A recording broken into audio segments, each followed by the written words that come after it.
తెలంగాణ సచివాలయంలో భద్రతపై సర్కార్ స్పెషల్ ఫోకస్ పెట్టింది. సెక్రటేరియట్లో లోటుపాట్లకు ప్రభుత్వం చెక్ పెట్టనుంది.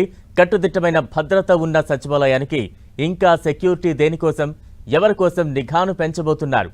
సెక్యూరిటీకి సంబంధించి కొత్తగా తీసుకురాబోతున్న మార్పులు ఏంటి? సచివాలయానికి వచ్చే సందర్శకుల సంగతి ఏంటి? ఇప్పుడు చూద్దాం.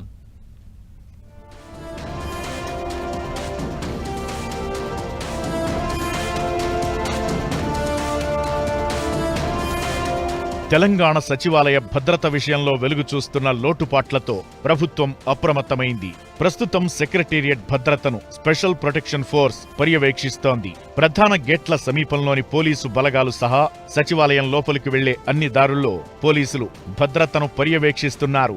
సచివాలయ సిబ్బంది సహా సందర్శకులను క్షుణ్ణంగా పరిశీలించిన తరువాతే లోపలికి అనుమతిస్తారు. అయినప్పటికీ అప్పుడప్పుడు భద్రతా వైఫల్యాలు బయటపడుతున్నాయి. ఇప్పటికే పలువురు నకిలీ ఉద్యోగులను తమ అదుపులోకి తీసుకుని కేసులు నమోదు చేశారు పోలీసులు.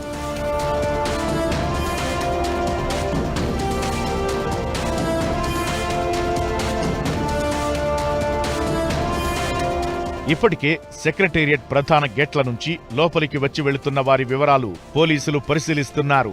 ఇకపై సచివాలయం బయటి ప్రాంతంతో పాటు లోపల ప్రాంతాలను నిఘా నీడలోకి తెచ్చే విధంగా ఏర్పాట్లు చేయాలని సర్కార్ నిర్ణయించింది.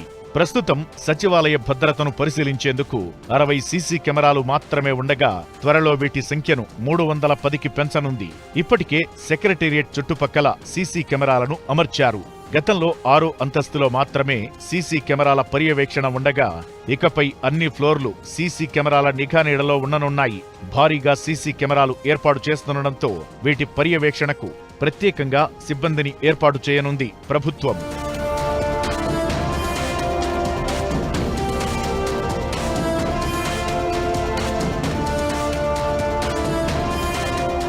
సచివాలయానికి వస్తున్న సందర్శకులు కూడా ఒక్క అనుమతితో 2-3 వస్తున్నారు. దీంతో సందర్శకుల సంఖ్య భారీగా పెరుగుతోంది. దీంతో సందర్శకుల సంఖ్యను తగ్గించేలా సర్కార్ చర్యలు తీసుకుంటోంది.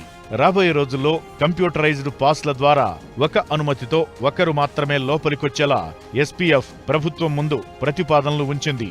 మొత్తంగా సచివాలయంలో నకిలీ ఉద్యోగులకు, పైరవీకారులకు చెక్ పెట్టాలన్న లక్ష్యంగా ప్రభుత్వం ఇలా పకడ్బందీ చర్యలు మొదలుపెట్టింది.